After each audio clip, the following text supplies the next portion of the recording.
Well, hello, welcome to our continuing devotional through the book of Philippians.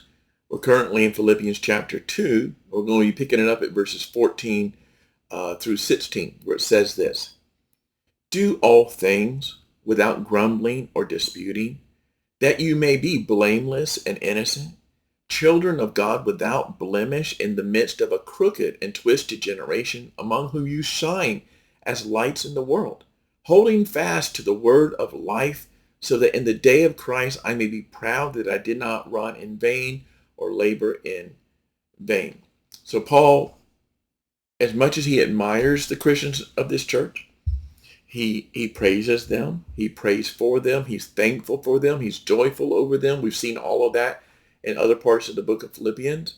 He does realize there are some issues, as is typical. Pretty much most Christian communities have a mixture of some positives and some negatives. And one of the negatives is there's some kind of issues in which people are becoming embittered and they don't like what's going on and they're upset and they're letting everybody know about it and they're kind of, holding on to this attitude in their heart and murmuring against their life, against the problems of their life, against the people in their life. And Paul says that's not fitting for a Christian. Do all things, your job, your family life, your drive in traffic, your shopping, your church, spiritual ministry, worship, do it all. Do all things without grumbling, without murmuring. Remember what happened to the Israelites when they murmured, complained, and were embittered and said, life's not fair, and this is not right, and I want this, and I want that, and this person did this to me. That kind of spirit is destructive. Destructive to us as individuals, destructive to the Christian community, destructive to our witness, destructive to our health. All of that has no benefit whatsoever. If you have a concern, take it to God. Don't become a murmurer. Don't become embittered. Don't become a grumbler. Do all things without grumbling or disputing and being argumentative and hard-hearted and difficult to get along with. In order that, verse 15 says, that you may be blameless and innocent children of God. That's what you are. You are a child of God, but act like it. That's what he's saying here. He's not disputing whether they are children of God. You can be a child of God and act like the devil.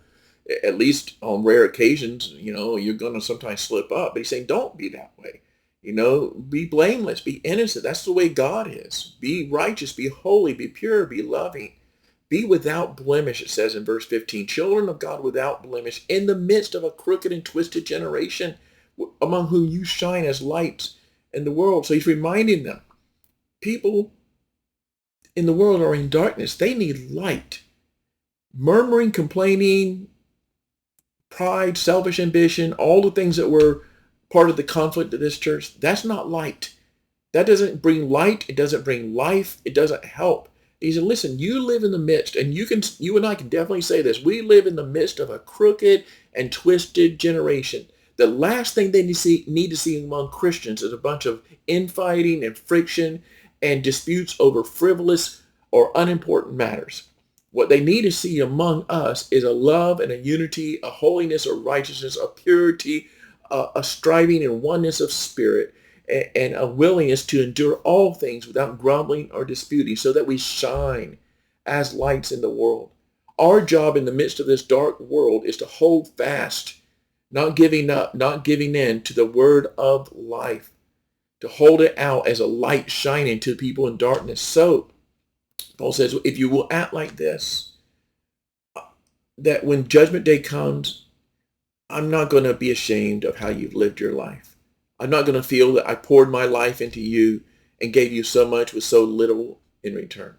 He says at the end of verse 16, he goes, so that in the day of Christ I may be proud that I did not run in vain or labor in vain. He's concerned that these Christians, whom he has said earlier, he's confident that God will complete his work in them, but he's also concerned that they're going to cause so much trouble and so much friction and be so embittered and so fleshly, for lack of a better word, that they're going to hinder instead of help the cause of Christ. And he doesn't want that. He doesn't, he says, I've invested a lot in you. Please live as God wants you to, without grumbling, without disputing, without complaining, but as children of God, so that you shine as a light in the darkness, a light in the world. And I hope that you and I will do that. Have a blessed day.